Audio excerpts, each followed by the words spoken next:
Hey, welcome back. I'm glad y'all have decided to show up for week 2 of our family group discussion about how can we be more grounded? How can we find God's peace in an anxious world? We're working off a definition of peace that says biblical peace is trust in the wisdom and control of God rather than our own wisdom and control. And that can be hard to do. It takes a lot of faith, and it also takes community. So I'm so glad you've decided to show up and continue having these conversations centered around God and the scriptures and being people of peace. Now, one thing I like to do when I'm driving around the city or I'm going on my runs is I love looking at yard signs and bumper stickers or things that people put on their cars, because I'm always curious as what people are passionate enough about that they're going to put and blast it out on the front of their house or blast it on their car for everybody to see. You have funny yard signs, you have political yard signs, you have religious yard signs. I remember seeing Wu-Tang for president during the last election cycle.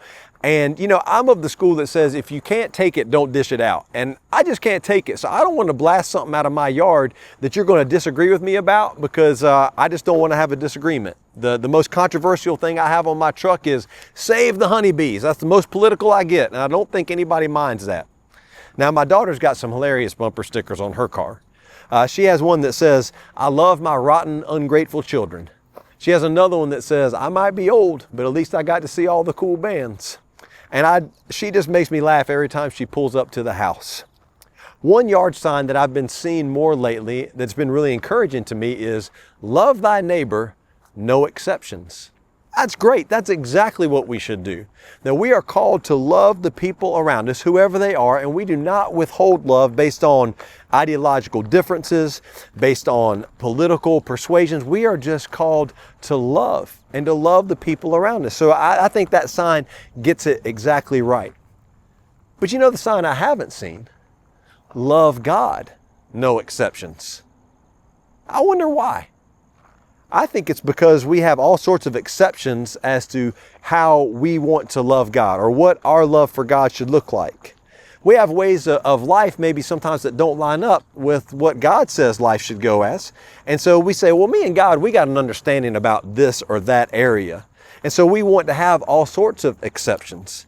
Now, loving your neighbor without exception and loving God without exception are equally hard.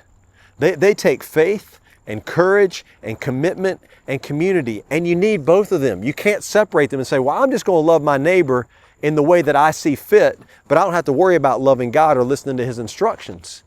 If you love your neighbor without loving God, then you're going to be kind of making things up in your own wisdom. You're not going to be living in the wisdom of God, and not living in the wisdom of God produces conflict. But if you try to love God without loving your neighbor, then you're just a victim of religion. If you think I'm going to keep all the rules and I'm going to have this standard and I'm going to withhold love if this neighbor doesn't meet that standard, then that's not really loving them either. The two hold each other in balance. They go together. We need to love God and love our neighbor. And I think that's where a lot of our relational brokenness comes from, is that we are not fully submitted to God and we're not willing to fully submit to one another in love. Now, Jesus was the wisest, most free person, most peaceful person who ever walked the earth. And in these times together each week, we're going to be looking at gospel accounts of what Jesus said about the path of peace, the wisdom path of peace with God and peace with others. And tonight in the gospel account, we're going to look at what Jesus says about how do we live in this, not tension, but this balance. How do we love God with all of our heart, soul, mind, and strength? How do we love our neighbor as ourselves? And why is that the better way? So tonight, as you look at the words of Jesus, you learn from his example and his message. I hope that God will begin to teach us to be people of peace. People who have peace with him. People who live at peace with one another. And as you get started in your discussion tonight, I want you to answer the question, when was a time when you were loved by someone that you didn't expect? They kind of showed up and you didn't think, oh, I didn't know that person would show up for me in that way, or I was not expecting help to come and here it came from an unexpected source. Talk about that and then enjoy your discussion in the life and stories of Jesus in the Gospels. Thanks again for joining us for Grounded, Finding Peace in an Anxious World.